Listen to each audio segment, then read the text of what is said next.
Hello दोस्तों, ज्ञाति classes में आप लोग का स्वागत है। इसके पहले वाले वीडियो में हम लोगों ने सेलों के श्रेणी क्रम संयोजन के बारे में हम लोगों ने पढ़ा था और हमने उसके बारे में आपको व्यंजक के रूप में हमने बताया था। आज हम लोग फिर से सेलों का समांतर क्रम संयोजन पढ़ाएंगे, ठीक है। क्योंकि पहले वाले में क्या हुआ था कि वीडियो थोड़ा लॉन्ग बन रहा था, इसलिए हम फिर से सेलों के समांतर क्रम संयोजन के लिए ये वीडियो आप लोग के लिए बना रहे हैं, ठीक है ना। तो सबसे पहले चलिए सेलों का समांतर क्रम संयोजन यानी एक से अधिक सेलों को हम समांतर क्रम में जोड़ते कैसे हैं, उसका टोटल ईएमएफ कितना होगा, उसका आंतरिक रेजिस्टेंस टोटल कितना होगा, उसके बारे में पहले देखते हैं। तो सबसे पहले फिगर हम लोग बनाते हैं।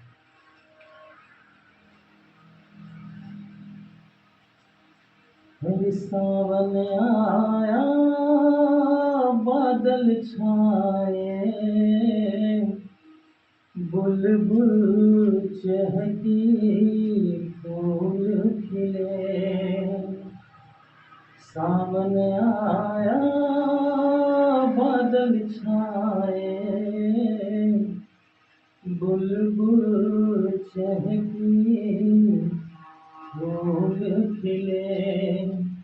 आने वाले सब आए हैं, आने वाले सब आए हैं, लेकिन तुम कब आओगे, लेकिन तुम कब आओगे। सावन आया बादल छाए, बुलबुल चहकी फूल खिले। हाँ, तो आइए, ये हमारे पास देखिए 3 सेल है और ये तीनों को हम समांतर क्रम में जोड़े थे। श्रेणी क्रम में हम आप लोग को बताए थे क्या कि हर सेल एक विपरीत टर्मिनल के साथ जुड़ा हुआ रहता है, यानी उसके माइनस पहले वाले सेल का माइनस दूसरे वाले सेल के प्लस के साथ जुड़ा हुआ रहेगा। समांतर क्रम की खासियत क्या है कि इसके प्रत्येक सेल जो होंगे वो सब प्लस वाले प्लस के साथ जुड़े रहेंगे और माइनस वाले माइनस के साथ जुड़े रहेंगे। ये खासियत है इसकी, ठीक है। और इस सेल का ईएमएफ है E1, इस सेल का ईएमएफ है E2 और इस सेल का ईएमएफ है E3। P से Q पॉइंट के बीच में ये तीनों सेल आपस में लगे हुए हैं, ठीक है। मान लीजिए ये करंट निकाल रहा है I1, ये करंट निकाल रहा है I2 और ये करंट निकाल रहा है I3। जब ये तीनों करंट आपस में ऐसे करके आएगी तो ये बाहर कितना करंट निकालेगी, तो आंसर है I1 plus I2 plus I3 total I, ठीक है। यानी ये I current I1 plus I2 plus I3 के बराबर है। मतलब क्या हुआ कि अगर सेलों को समांतर क्रम में अगर हमने जोड़ा तो जोड़ने पर प्रत्येक सेल की जो धारा होगी वो कुल योगफल के बराबर, टर्मिनल के जो यानी बाहर जो करंट होगा उसके बराबर आएगा। अब हम ये देखना चाहते हैं कि ये तीनों सेलों का एक समतुल्य सेल सोचते हैं। ये तीनों सेल के बराबर कोई तो एक सेल होगा जो उतना करंट क्या कर सकता है, निकाल सकता है। वो जो सेल हम बनाने जा रहे हैं वो इन तीनों का समतुल्य होगा। मतलब ये हुआ कि ये सेल है, इस सेल का ईएमएफ हुआ E, इसका आंतरिक रेजिस्टेंस हुआ R और इस सेल के लिए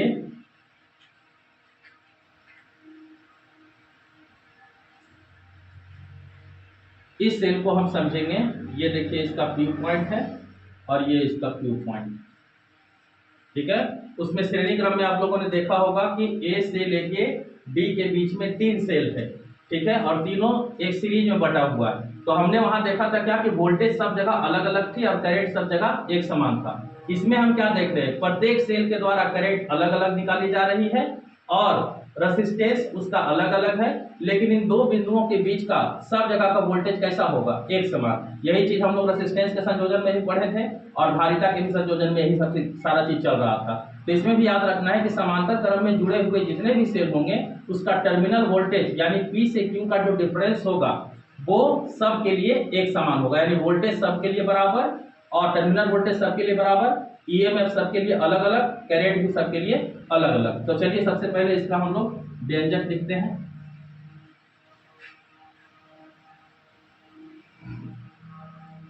कि माना कि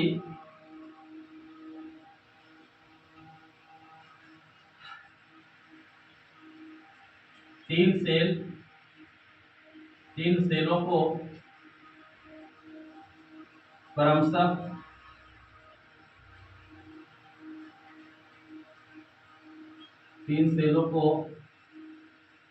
समांतर क्रम में जोड़ा गया,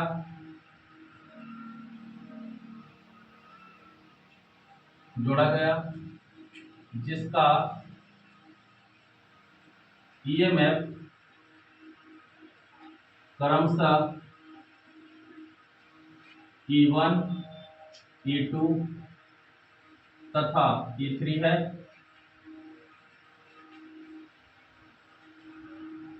और उसका आंतरिक प्रतिरोध क्रमशः R1, R2 और R3। ठीक है। अब यहाँ हम लोग क्या देखते हैं, यहाँ हम लोगों ने क्या पाया समांतर क्रम में। तो सबसे पहली बात इसमें हम लोगों को ये बात पता चली कि समांतर क्रम में जुड़े ईएमएफ जुड़े सेलों का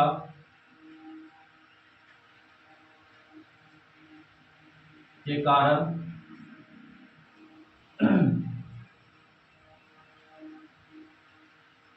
प्रत्येक सेल के लिए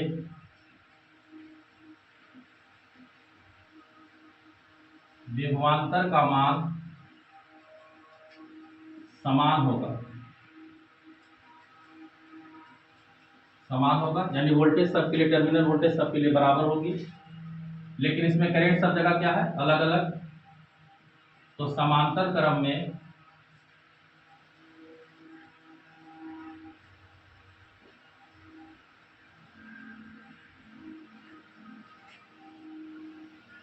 जुड़े सेलों के लिए, समांतर क्रम में जुड़े प्रत्येक सेल के लिए धारा का मान अलग अलग होगा।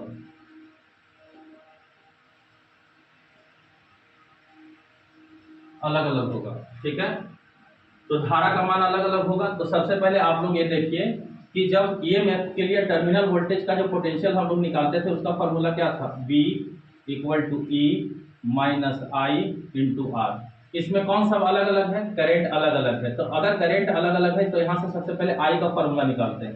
तो I बराबर क्या हो जाएगा, तो I बराबर हो जाएगा E - V और अपॉन R।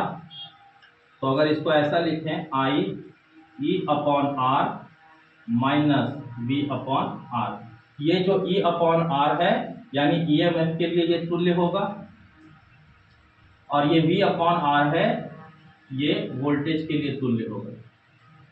ठीक है, ये फॉर्मूला हम लोग को लगाना है। ये हमारे लिए जो करंट है ये तुल्य करंट है। मतलब इसको फिर से समझ लीजिए कि तीन सेलों के द्वारा जो करंट निकल रही है वो टोटल करंट ये सेल अकेला निकाल रहा है। इसका मतलब इसके द्वारा निकाला हुआ जो I है वो तीनों सेलों के निकाले द्वारा करंट जो होगा वो उसके योगफल के बराबर आएगा। तो सबसे पहले ये देखते हैं कि इस सेल ने कितना करंट निकाला, इस सेल ने कितना करंट निकाला और E3 ने कितना करंट निकाला। उसके बाद हम इसको वेरीफाई करेंगे और इन दोनों के बीच का जो पोटेंशियल डिफरेंस है वो पोटेंशियल डिफरेंस हमारे लिए हो जाएगा VPQ। ऐसा हम इसका पोटेंशियल डिफरेंस निकाल देते हैं, ये यहाँ लिख देते हैं VPQ अर्थात हाइयर माइनस लोअर। और ये पोटेंशियल डिफरेंस VPQ सबके लिए वही है। यहाँ भी देखिए पोटेंशियल डिफरेंस P और Q के बीच में है, तो ये जो V है वो PQ के लिए। ठीक है, तो वोल्टेज सब जगह सेम होगा, इसलिए PQ लिखना कोई इतनी आवश्यकता नहीं। ठीक है, तो आप सबसे पहले यहाँ देखते हैं क्या कि प्रथम सेल के लिए धारा, प्रथम सेल की धारा अर्थात I1 यानी फर्स्ट सेल कितना निकाल रहा है। तो I इक्वल टू क्या फॉर्मूला बना था, E upon r minus b upon are.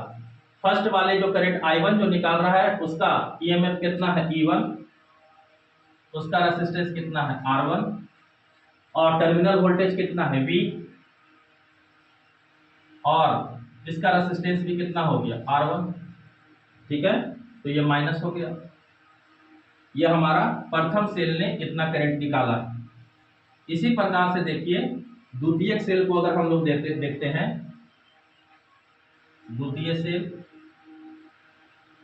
ने कितनी धारा निकाली, तो ये रहा I2, I2 का EMF कितना है E2, उसका आंतरिक रेजिस्टेंस है R2 minus potential difference V और ये रहा R2।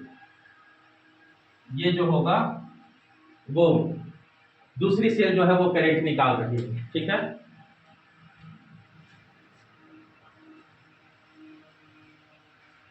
अब आते हैं तीसरे सेल में।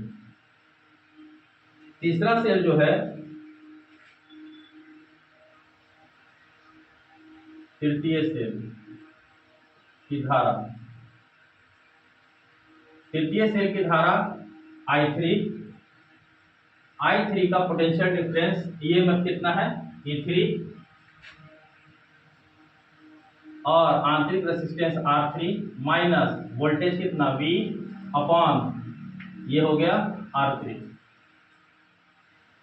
अब इन तीनों को हम मान लेते हैं फर्स्ट, सेकेंड और ये थर्ड।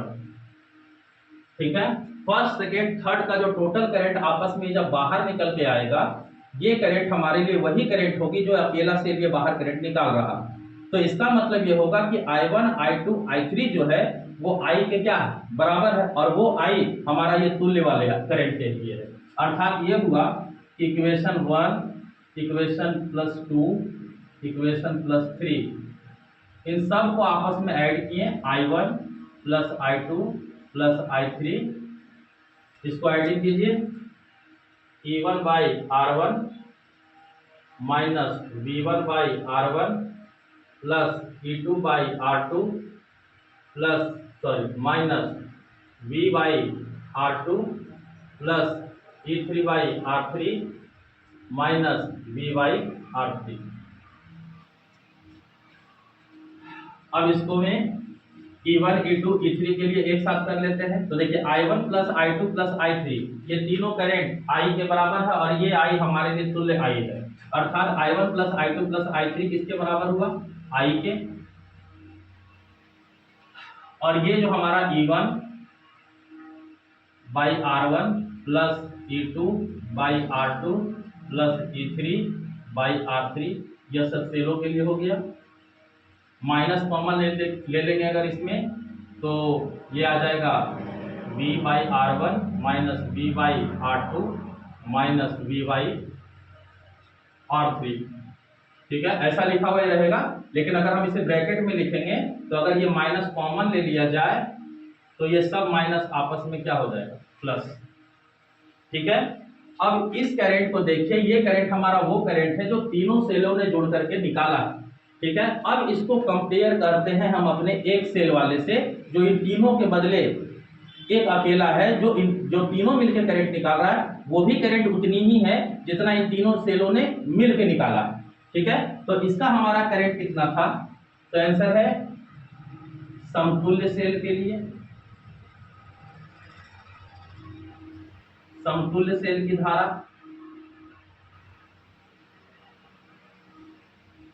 सेल की धारा कितना है, तो आंसर है ये है I तुल्य है बराबर E upon R minus B upon R,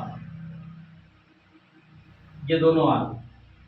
ठीक है, अब पहले दौर से देखिए कि तीनों सेलों के लिए है ये एक सेल है, वो वही सेल है जो इन तीनों ने मिल के जितना करंट आई निकाला था वही एक सेल भी निकाल रहा है। तो ये जो आई है इस आई के बराबर है, अर्थात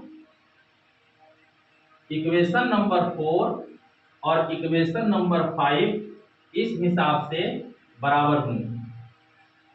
तो अब हम इन लोग दोनों में कंपेयर करते हैं तो हम ये पाते हैं कि इसका जो ईएमएफ है यानी E अपॉन आर वो इन तीनों के बराबर है, क्योंकि फॉर्मूला में देखिए गौर से, अगर इसमें V कॉमन ले लोगे तो ये V इस सब से हट जाएगा और V को बाहर निकालिए और ये सब में 1 कर दीजिए, ऐसा भी आप लिख सकते हैं।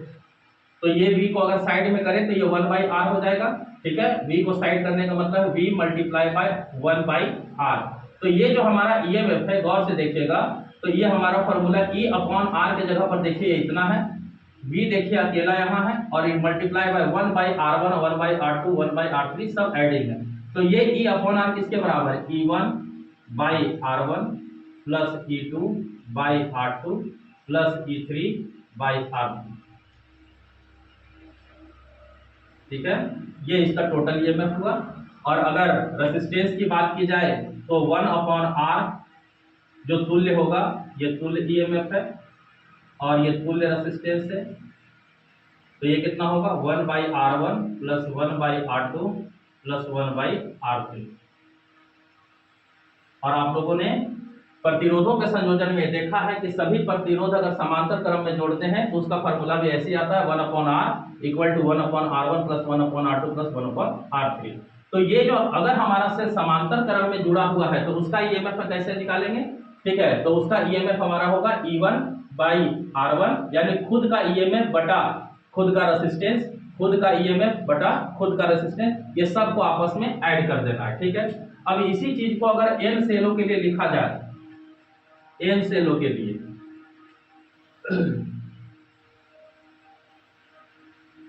n सेलों के लिए,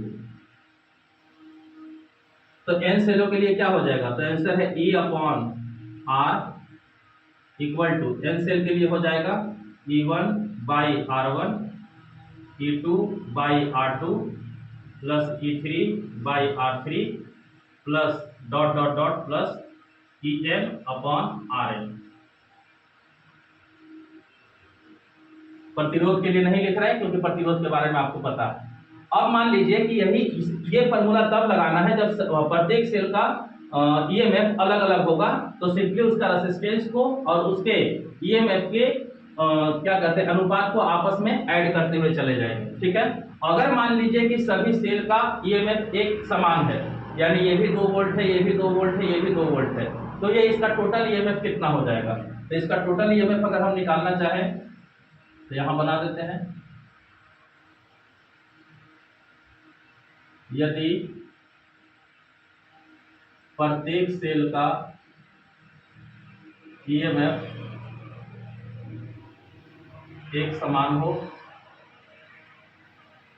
तो n सेलों के लिए